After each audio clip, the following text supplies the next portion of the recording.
We heard about a development at the convention center, and this morning one of our cameras went in.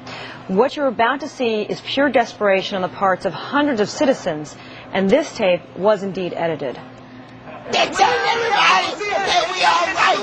They're lying. They don't give us nothing.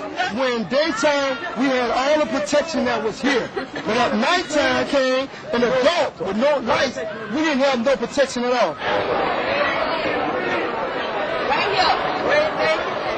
No, my mother suffers from congestion problems. Her eyes is so gross in there. I need to get her out of here. This is ridiculous. Living in these deplorable conditions where the state was supposed to take care of us. Hey, wrong with this stuff, man.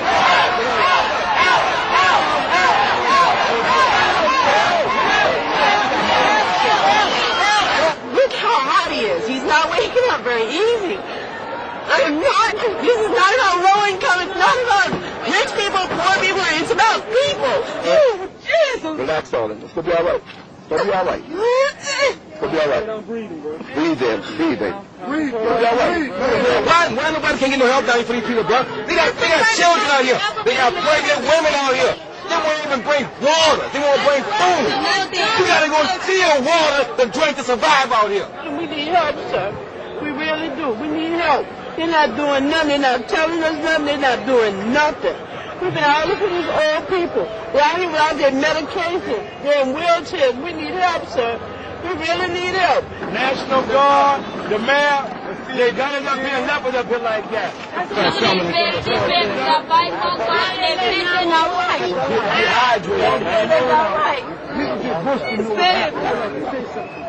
Come on, man. We got the babies need juices. Need juices and stuff, right? Tell these old people here, these old people down here since Monday. Damn, tell them we need to give these old people peanut butter down in the glass of water. They have water, nothing. Make sure y'all show that. Show all these old people these babies. Look at that baby there. And that is the situation at the convention center in New Orleans. We expect to get a response to that situation from Homeland Security Secretary Michael Chertoff. A news conference is expected at the bottom of the hour. Of course, we'll bring that to you live when it happens. Joining us right now is Tony Zimbardo, veteran NBC News photojournalist, and Tony was the man behind the camera. Tony, I know you've seen a lot of things in your career, but have you ever seen anything like that? I got to tell you, I thought I seen it all. And just when you think you've seen it all, you go into another situation and you see something horrific. I've never seen anything in my life like this. I never seen any... I just can't put it into words, the amount of destruction that it's in this city and how these people are coping. They are just left behind.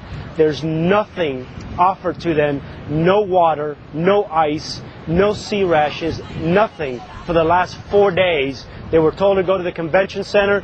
They did. They've been behaving. The attitude there is unbelievable, how organized they are, how supportive they are of each other. They have not started any melees, any riots, nothing. They just want food and support. And what I saw there, I've never seen in this country. And we need to really look at this situation in this convention center. It's getting very, very crazy in there and very dangerous. And somebody needs to come down with a lot of food, a lot of water. There's no hostility there, so they don't need to be bringing any guns or anything like that. They need support. These people are very desperate. I saw 2 gentlemen die in front of me because of dehydration. I saw a baby near death. I went back with Jerry Connick Jr. He spoke to them and told them that he would do anything he can to help them.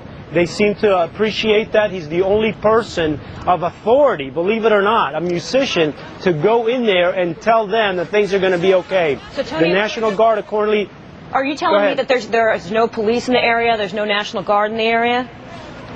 Listen, I don't want to sound negative against anybody or any official, but according to them and what I saw, they left. And they're there on their own. There's no police. There's no authority. There's this one gentleman who took me around and escorted me around, and he's become like the local voice for these folks at the convention center.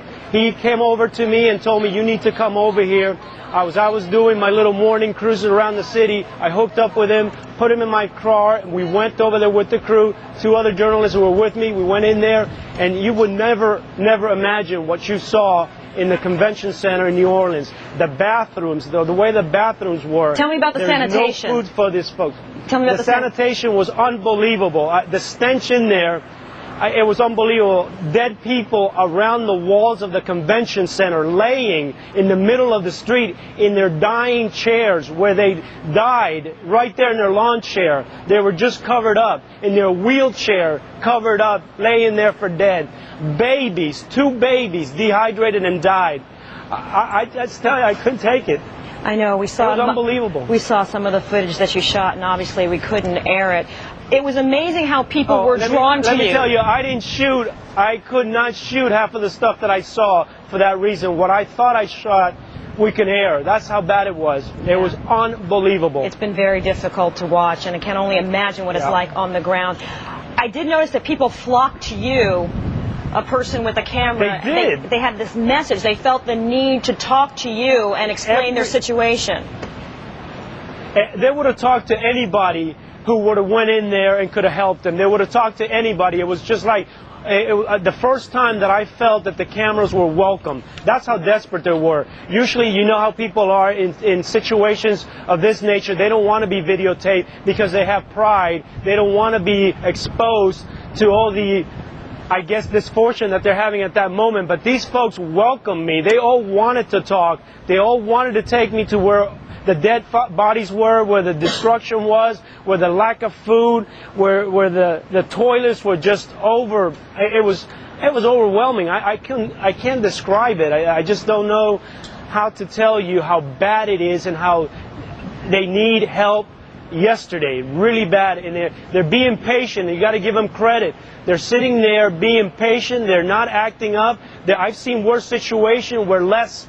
With they have more. I've been in the hurricane in Andrew, and people acted much worse than that, and they have much support over here. There's no support here. There's no foundation. There's no plan B, plan A. They're just left by themselves in the convention to mend for themselves. I talked to them. I said, how are you surviving in the last 4 days? How are you feeding your baby? And the one father said, I had to do what I have to do. I had to go into stores. I had to steal milk, water, ice, whatever I can get to feed my babies because they're not going to die on me. They're stealing not because they're looting. It's a different type of looting that you're seeing here. There were early looters about shoes in the stores. These people now are about survivors. These are the families who listened to the authorities, who followed direction, who believed in the government, the local government system to go and do what they're supposed to do, and they followed directions. They walked miles, floodwaters up to their chest for a whole day, and they followed direction. These are law-abiding citizens who have been left behind. They did everything they were told. And I tell you this because I talked to all of them. I asked them last night as I was coming in because I had to go out of the city to bring in some support system for our network. I saw 82 buses. I counted 82 buses sitting just outside New Orleans. And I got out, and one of the guys did not want to come on camera. And I said, what's the problem? Why are they not letting you in? It's unsafe. A couple of the drivers do not want to go in. That's how bad it was. Some of the drivers had gotten this, I guess somebody was putting out some bad news that it was totally unsafe. It's not unsafe to come in here and help these people. It's unsafe if you're looting like the other people were. These people are not looting. They all gather in there with their family, 15 of them, 9 of them, 8 of them, sitting there waiting for help. And they're being very orderly, just trying to survive. They're being very orderly.